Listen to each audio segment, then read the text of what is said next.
யோ புண்ணியகுடி, உன் பேர்ல தான் என் புண்ணியம் இருக்கு, மத்தபடி ஒண்ணுமே இல்லையா? போயா. என்னன்னாச்சு? நாய் வால் ஆட்டிக்கிட்டு உங்க பின்னாடியே அலையிற மாதிரி நானும் உங்க பின்னாடியே அலையிறேன்ல அண்ணாச்சி. அதான் உனக்கு நல்லி எலும்பு நெஞ்சு எலும்புன்னு போட்டு வளர்த்துக்கிட்டு தானே இருக்கேன். ஆமா ஆமா ஆமா. அப்புறம் சின்னாளப்பட்டி டாக்டர் மகனுக்கு மெடிக்கல் சீட்டும் நம்ம ஜமீன் பரம்பரையில ஒரு பையனுக்கு வேலையும் வாங்கி தர்றதா சொன்னீங்களே. யோ, இந்த புத்திரனுக்கு சூட்கேஸ் வந்தா போதியா, வேலை முடிஞ்ச மாதிரி தாயா. சூட்கேஸ அப்பமே உங்க பிஏ கிட்ட கொடுத்தாச்சே அண்ணாச்சி. அப்போ சீட்டு வேலையும் கிடைச்சாச்சுன்னு சொல்லியா? பரவாயில்லையா, நீயும் கில்லாடிதான். ஏதோ நம்மளால முடிஞ்சதை செய்யணும் போங்க. அப்புறம் நமக்கு வர வேண்டிய கமிஷனை.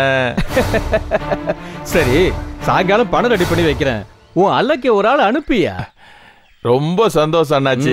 நீங்க வாக்குல சுத்தம் உள்ளவரு, நான் கையில சுத்தம் உள்ளவன். நம்ம 2 பேர் கூட்டணியும் ரொம்ப நல்லா இருக்கு பாருங்க.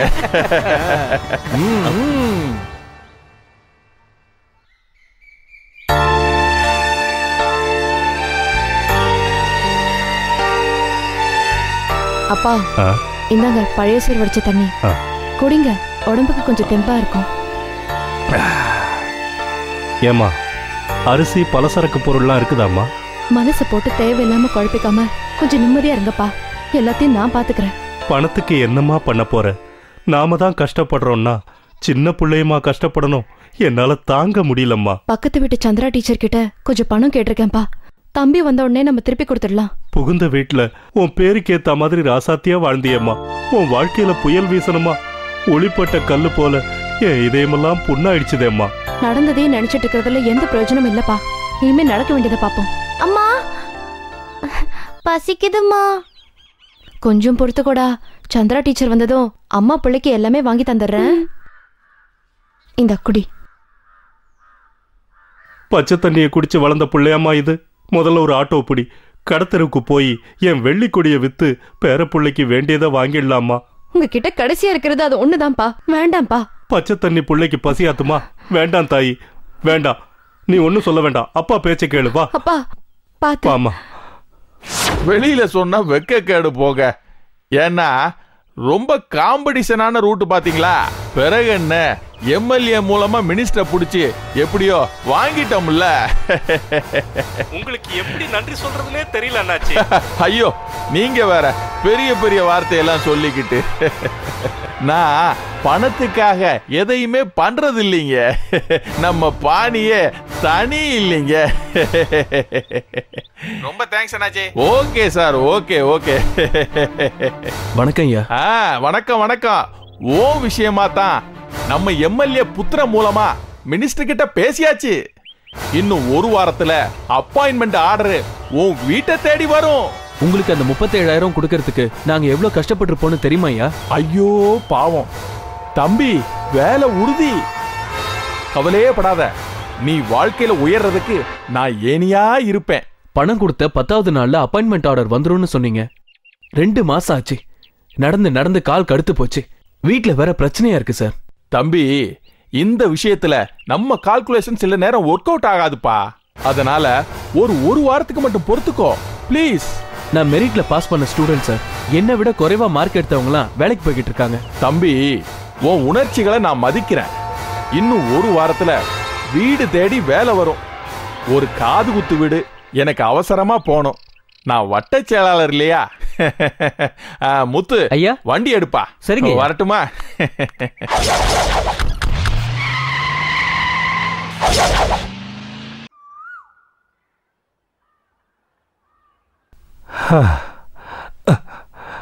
அம்மாடி, அப்பா, தம்பியை இன்னும் காணுமேம்மா. ஒரு தகவலுமே தெரியலையே. யார்கிட்டயாவது சொல்லி விடுவான்ல. அப்பா, ஒரு பக்கம் அவனுக்கு வேலை கிடைக்கலையேன்னு ஃபைலை தூக்கிக்கிட்டு கம்பெனியா ஏறி இறங்கிட்டு இருக்கான்.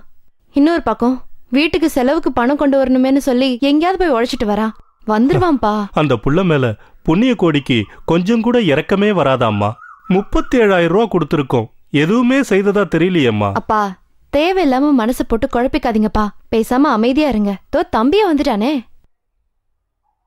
அப்பா எப்படி இருக்கீங்க? உன்னை பார்த்ததும் என் மனசெல்லாம் குளிர்ந்துருச்சுப்பா. ஒரு தகவலும் இல்ல, நாங்க ரொம்ப பயந்துட்டே இருந்தோம்ப்பா. நீ போய் கை கால் முகம் கழுவிட்டு வா. நான் சுடுசோறு வடிச்சு தக்காளி ரசமும் துவையலும் வச்சிருக்கேன், சாப்பிடலாம். இதுல மசாலா பொருளும் அரிசியும் இருக்கு. அப்பாக்கு ஹார்லிக்ஸ் வாங்கிட்டு வந்திருக்கேன். ஆமா, நம்ம அம்முக்குட்டி எங்க? மாமா மாமான்னு நாளெல்லாம் ஊன் நினப்புதான்ப்பா. இப்பதான் தூங்குறா. நானும் அவளையே தான் நினைச்சுக்கிட்டு இருக்கேன். இந்தாக்கா, இதுல கொஞ்சம் காசு இருக்கு, செலவுக்கு வச்சுக்கோ. தம்பி, ஐயா போய் குளிச்சுட்டு வாயா, சாப்பிடலாம். சரிப்பா.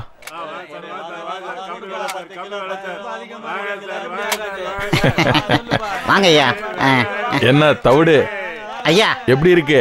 வியாபாரத்தை பாருங்கய்யா, பிரமாதமா இருக்குல்ல. தவிடு, அந்த பொண்ணு பாண்டி மாவன் ரொம்ப டார்ச்சர் பண்றான். என்ன அவன் கொடுத்த 37,000 ரூபாய் பணத்துல ஊட்டி கொடைக்கானல் போய் தாந்துமும் செலவு பண்ணி பந்தா பண்ணிருக்கியா? பணம் கொடுத்தவன் டார்ச்சர் பண்ணாம சும்மா விட்டுருவானா என்ன?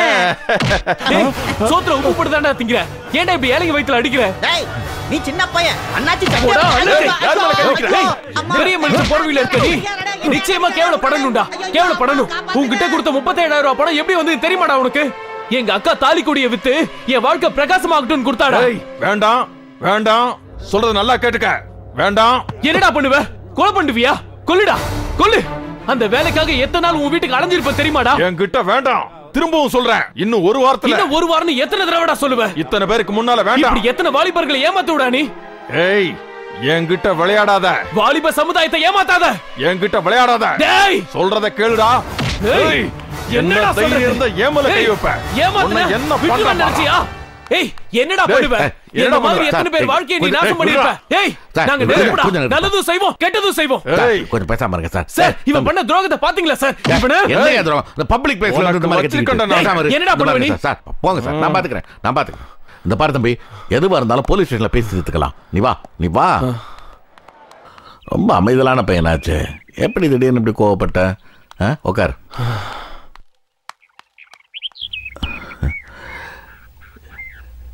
எப்படின்னா, இந்த மேட்டர் பெரிய இஷ்யூ ஆகிடும். நம்ம ஊருக்கு வந்திருக்க இன்ஸ்பெக்டர் திவாகர் ரொம்ப நேர்மையானவர், நல்லவரும் கூட.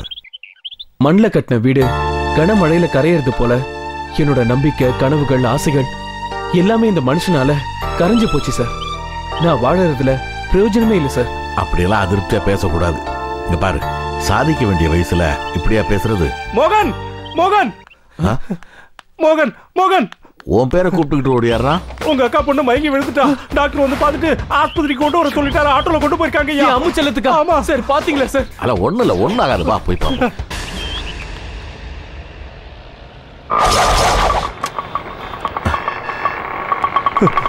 ஐயா ஐயா, எனக்கு பயமா இருக்குங்கய்யா. டாக்டருங்க என்னென்னமோ சொல்றாங்க ஐயா. என்னாச்சுங்கய்யா? அப்பா வணக்கம் சார். வாங்க சார், உட்காருங்க. அந்த பொண்ணுக்கு என்ன பிரச்சனை டாக்டர்? இந்த வியாதிக்கு டாஃப்னு சொல்லுவோம், அதாவது டெட்ராலஜி ஆஃப் வேலட். இந்த கேஸ்க்கு பாடி ப்ளூ கலரா மாறிடும், உடம்பு குளிந்துரும், மயக்கம், மூச்சு திணறல் இருக்கும். சரியா? இப்ப என்ன பண்ணணும் டாக்டர்? இதுக்கு operation is the only remedy. Late பண்றதுல அர்த்தமே இல்ல. சோ சீக்கிரமே பணத்துக்கு ரெடி பண்ணுங்க.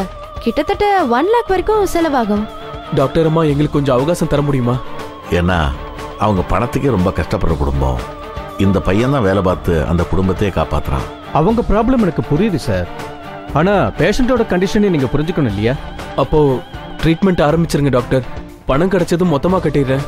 இட்ஸ் ஓகே, உங்களுக்காக தான் நாங்க இதெல்லாம் செய்யறோம். அட்லீஸ்ட் ஒரு 30,000 முதல்ல அட்வான்ஸ் ரெடி பண்றீங்களா?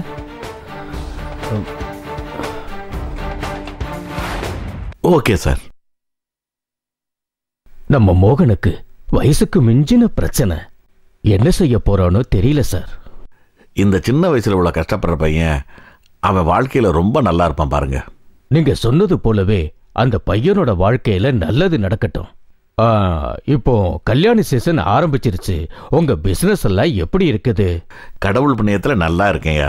ரிட்டையர்ட் லைஃப் எங்க போர் அடிக்குமேன்னு விளையாட்ட ஆரம்பிச்சேன். ஆனா இப்ப பிஸியா இருக்கேன். என் மக வேற அவளோட வந்து செட்டில் ஆயிடுங்கன்ட்டு ரொம்ப ப்ரெஷர் கொடுக்குறா. இந்த தடவை நான் தான் ரொம்ப லேட். இதுல மேரேஜ் டேட்டும் பர்டிகுலர்ஸும் இருக்கு.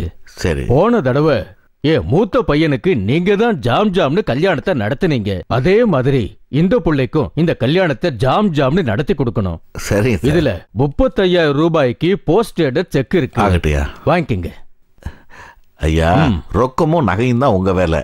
மற்றபடி மண்டபம், ஆடியோ, கச்சேரி, சாப்பாடு, காரு எல்லாமே நாங்க தானே செய்ய போறோம். உங்ககிட்ட பொறுப்பை கொடுத்துட்டேன்ல, இனிமே நிம்மதியா இருப்பேன்.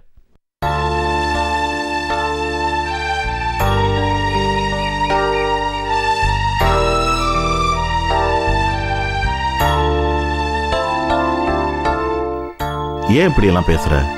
எங்க அக்கா கல்யாணத்துக்காக சொந்த வீட்டையே வித்தோம். என்னோட படிப்பு செலவுக்காக நிலத்தை வித்தோம். புகுந்த வீட்டுல தான் அக்கா சந்தோஷமா வாழ்வான்னு பார்த்தா வாழா வீட்டியா பிறந்த வீட்டுக்கே பொம்பளை புள்ளியோட திரும்ப வந்துட்டா. இப்ப கூட அம்மு செல்லத்துக்கு ஆபரேஷன். எனக்கும் வேலை கிடைக்கல. மொத்தத்துல நான் ஒரு பிரயோஜனம் இல்லாதவனா ஆயிட்டேன்.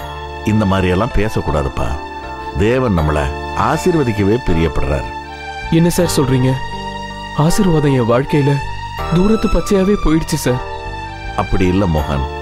உன்னை ஆசீர்வதிக்கவே ஆசீர்வதித்து உன்னை பெருகவே பெருக பண்ணுவேன்னு வாக்கு கொடுத்திருக்கார். அது பொய்யாகுமா சொல்லு? வாழ்க்கையின் விளிம்புல அதுவும் வாழ்வா சாவாங்கிற சூழ்நிலையில இருக்கேன் சார். என்னோட நிலைமை வேற யாருக்கும் வரக்கூடாது சார்.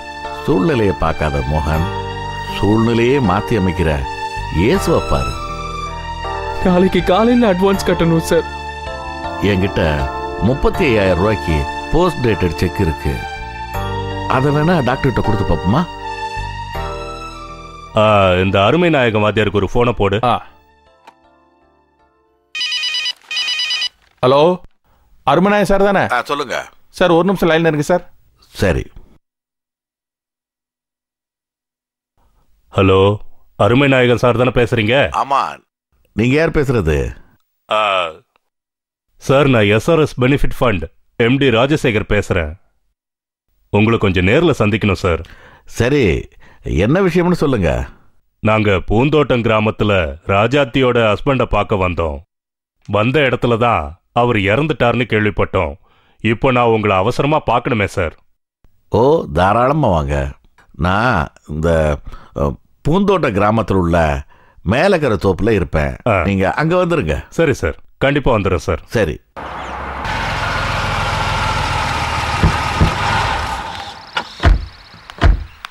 வணக்கம் சார். வணக்கம். Nice to meet you sir. I am Rajasekar. நல்லா இருக்கு. He is my PA. Hello sir. Hello sir. தம்பி, ஐயா, அது சேரெல்லாம் எடுத்து போடு. சரிங்கய்யா. வாங்க சார், வாங்க வாங்க.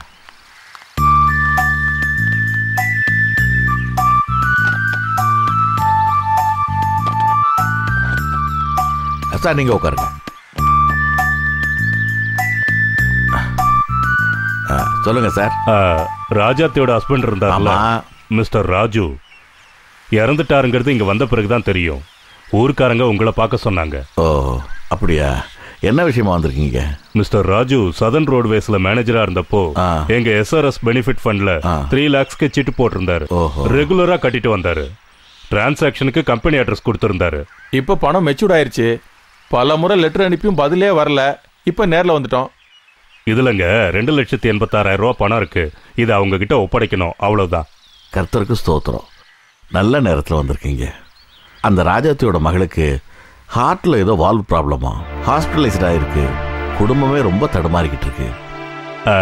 இந்த சிச்சுவேஷன்ல இந்த பணம் அவங்களுக்கு ரொம்ப பிரயோஜனமா இருக்கும்னு நினைக்கிறேன். ஆமாங்க, சரியான வேளையில தான் கர்த்தர் அவங்களுக்கு உதவி செஞ்சிருக்காரு. அவங்க எல்லாமே ஹாஸ்பிட்டல்ல தான் இருக்காங்க. நாம அங்கேயே போய் பார்க்கலாமா? போலாம் சார். சரி, வாங்க அங்கேயே போ.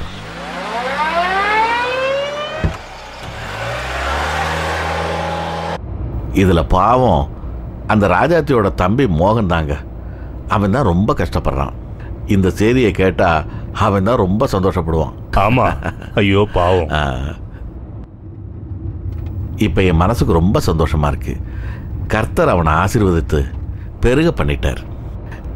என் பிசினஸை கூட நான் அவங்கிட்டே ஒப்படைச்சிட்டு பேசாம என் மகளோடய போய் செட்டில் ஆகலான்னு முடிவு பண்ணிட்டேன். கர்த்தருக்கே ஸ்தோத்திரம். அவனை ஆசீர்வதிக்கவே ஆசீர்வதித்து பெருகவே பெருக பண்ணிட்டார்.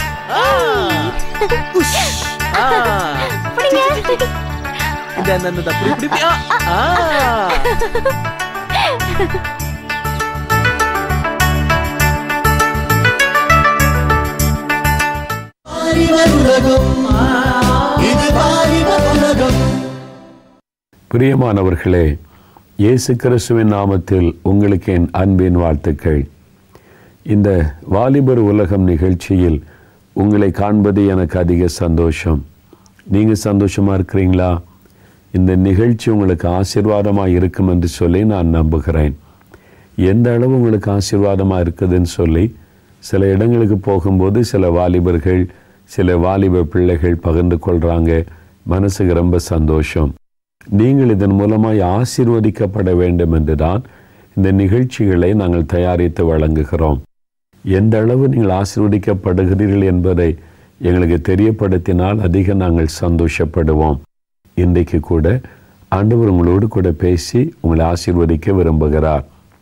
இன்றைக்கி ஏதோ ஒரு கவலை, ஒரு பாரம், ஒரு மன சோர்வு உங்களுடைய உள்ளத்தில் வந்திருக்கலாம். எப்படி நாம் இந்த பிரச்சனையை தாண்டி செல்ல போகிறோம்? இந்த தேவைக்கு என்ன செய்கிறது? எனக்கு ஒரு வழி திறக்கப்படுமா? வேலை இல்லாமல் கஷ்டப்படுகிறேனே, என் எதிர்காலம் எப்படி இருக்கும்? ஒரு கேள்வி, ஒரு பயம் உங்களுடைய உள்ளத்தில் எழும்பி இருக்கலாம். பிரியமானவர்களே, ஆண்டவர் இயேசு உங்களுக்கு கொடுத்த வாக்குத்தத்தம் ஒன்று உண்டல்லவா? இந்த வருஷத்துக்கு ஒரு வாக்கு கொடுத்தாரே. எபிரேயர் 6:14 நிச்சயமாகவே நான் உன்னை ஆசீர்வதிக்கவே ஆசீர்வதித்து உன்னை பெருகவே பெருக பண்ணுவேன்.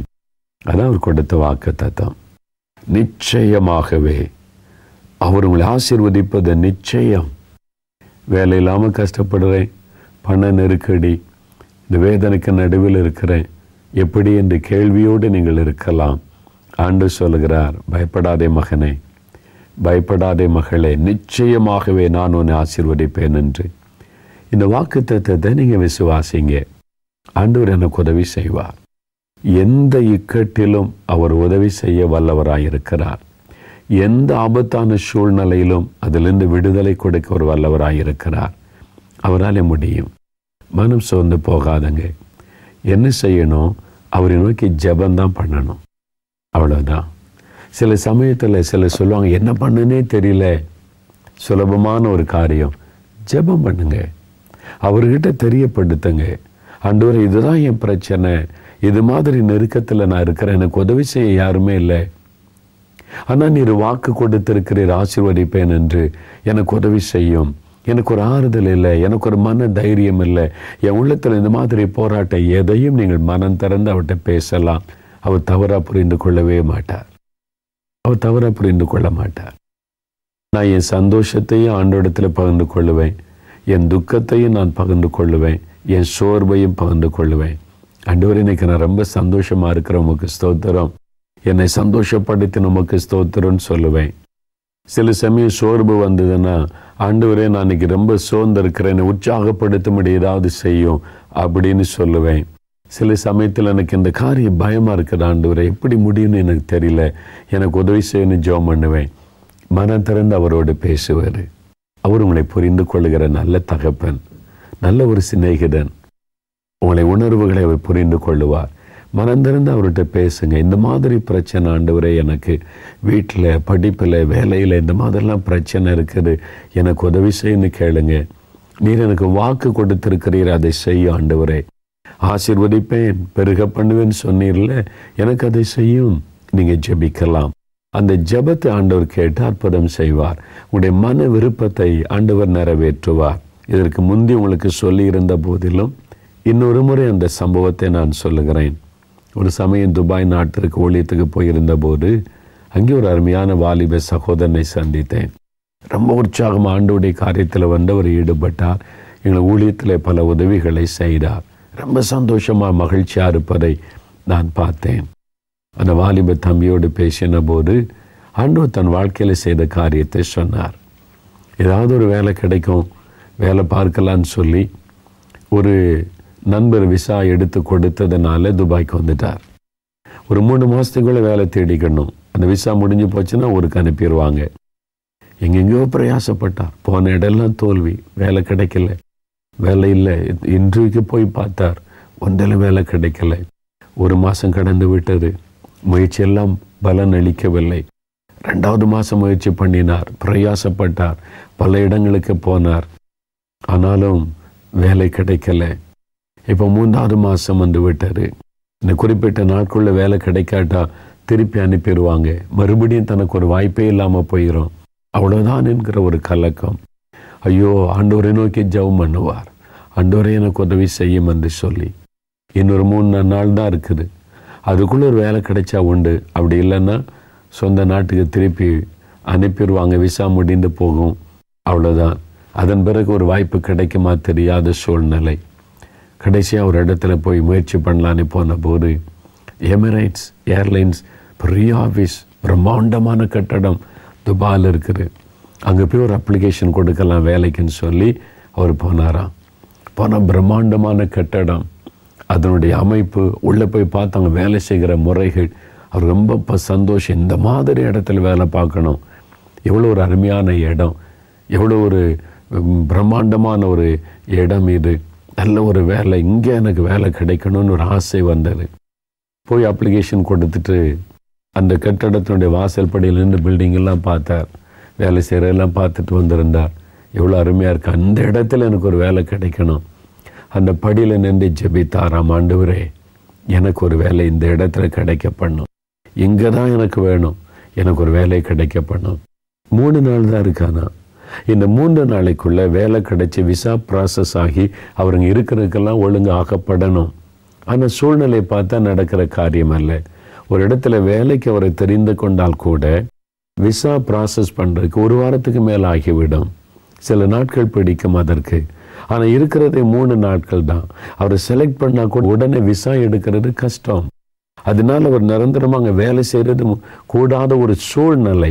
ஆனால் அவர் ஜெபித்தார், ஆண்டவரே சூழ்நிலை பார்த்தா நான் வேலை கிடைச்சி விசா கிடைச்சி இங்கே இருக்கிறதுக்கு வழியே இல்லை, ஆனால் உம்மால் அற்புதம் செய்ய முடியும், நீர் என்னை ஆசீர்வதிக்க முடியும், எனக்கு இந்த ஆஃபீஸில் ஒரு வேலை கொடுத்து என்னை நீர் ஆசீர்வதிக்கணும் அப்படின்னு ஒரு ஜெபம் பண்ணிட்டு வந்தாராம்.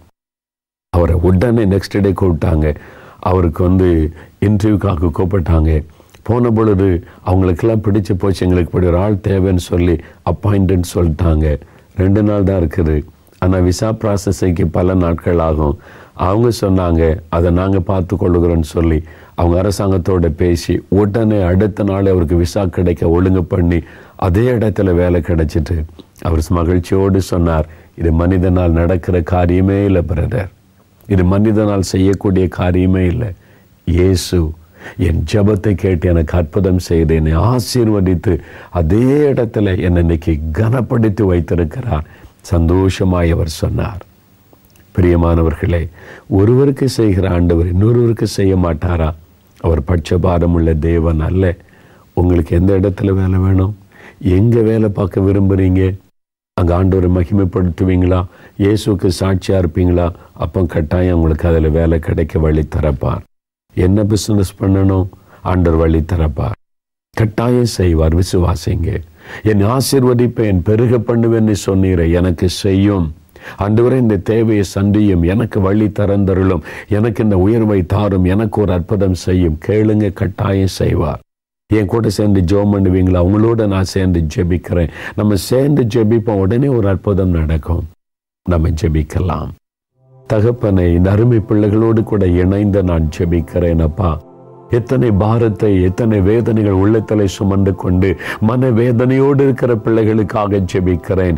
எனக்கு ஒரு வேலை இல்லையே, நிரந்தரமான ஒரு வேலை இல்லையே என்று வேதனையோடு இருக்கிற பிள்ளைகளுக்காக நான் ஜெபிக்கிறேன். இயேசு கிறிஸ்துவின் நாமத்தில் வேலைக்கு ஒரு வழி திறக்கப்பட வேண்டும் என்று நான் ஜெபிக்கிறேன். வழி இல்லாத இடத்திலும் வழி திறக்கிற வல்லமையுள்ள தேவனை, இந்த பிள்ளைகளுக்காக உடனே ஒரு வழி திறக்கப்படட்டும். எந்த ஆபீஸில் ஆண்டவரே, எந்த இடத்தில் எப்படிப்பட்ட பணியில் அவள் இருக்க விரும்புகிறார்களோ அவருடைய மன விருப்பத்தின்படி வழி திறக்கப்படட்டும் இயேசுவின் நாமத்தில் என்று ஜெபிக்கிறேன். வேலையை இழந்து போன நிலைமையில் இனிமேல் என்ன செய்வதென்று கலங்கி கொண்டிருக்கிற பிள்ளைகளுக்காக ஜெபிக்கிறேன். ஆண்டவரே, ஒரு வழி அடையும் பொழுது இன்னொரு வழியை திறக்கிற கர்த்தர் அல்லவா? இயேசுவின் நாமத்தில் புது வழிகள் பிள்ளைகளுக்காக திறக்கப்படட்டும். புதிதாக வேலைக்கு வழிகளை திறந்தவளை ஆசீர்வதித்து மேன்மைப்படுத்த வேண்டுமாய் ஜெபிக்கிறேன். பிசினஸுக்காக முயற்சி பண்ணுகிற பிள்ளைகளுக்கு வழிகளை திறந்து தேவைகளை சந்தித்து ஆசீர்வதித்து அருளும். படிக்கிற பிள்ளைகளுக்கு ஞானத்தை, ஞாபக சக்தியை கொடுத்து எழுத போகிற பரீட்சையில பெரிய வெற்றியை கொடுத்து அவளை சந்தோஷப்படுத்தி கனப்படுத்தும். கர்த்தரப்படி அற்புதம் செய்கிற அன்பிற்காக உமக்கு ஸ்தோத்திரம் அப்பா. தகப்பன், எதிர்காலத்தில் நல்ல ஒரு குடும்ப வாழ்க்கைக்காக ஏற்ற துணைக்காக ஜெபிக்கிற பிள்ளைகளுக்கு ஏற்ற துணையை காண்பித்து ஆசீர்வாதமான வாழ்க்கை அமைத்து தாரும். என் குடும்பத்தில் இந்த தேவை இருக்கிறது, என் பெற்றோருக்கு இதை செய்ய வேண்டுமே, என் சகோதரியின் காரியமாக செய்ய வேண்டுமே, இந்த பண தேவை இருக்கிறது என்று கலங்கி நிற்கிற பிள்ளைகளை பாரும். இம்மை நோக்கி அவர்கள் கூப்பிடுகிறபடியினால் கட்டாயம் ஒரு அற்புதத்தை இந்த பிள்ளைகளுக்காக செய்யும். அவருடைய தேவைகளை நீ சந்தித்து கொடும். ஆண்டவரே, நான் உன்னை ஆசீர்வதிப்பேன் என்று சொன்னீரே, அந்த வார்த்தையின்படி அந்த ஆசீர்வாதத்தை அருளி செய்து மகிழ பண்ணும். நீர் ஜெபத்தை கேட்டதற்காய் ஸ்தோத்திரம், ஆசீர்வதித்து விட்டதற்காய் ஸ்தோத்திரம், அற்புதங்களை செய்து விட்டதற்காய் ஸ்தோத்திரம். நாங்கள் பெற்றுக்கொண்டோம் என்று விசுவாசிக்கிறோம். இயேசு கிறிஸ்துவின் நாமத்தில் ஜெபிக்கிறோம் பிதாவே. ஆமேன், ஆமேன். பிரியமானவர்களே, இயேசு ஜெபத்தை கேட்டார், அற்புதம் செய்து விட்டார். விசுவாசிங்க, ஒரு அற்புதத்தை ஆண்டவரிடத்தில் எதிர்பாருங்க, உடைய தேவையெல்லாம் சந்திக்கப்படும். ஒன்றை குறித்தும் கவலைப்படாதீங்க, கர்த்தருக்குள்ள சந்தோஷமா இருங்க. வேதத்தை வாசிங்க, அவரோட பேசுங்க. அவர் ஒரு நல்ல சிநேகிதராய் உங்களோடு இந்த வழி நடத்துவார். ஆமென். இது வாலிபர் உலகம்.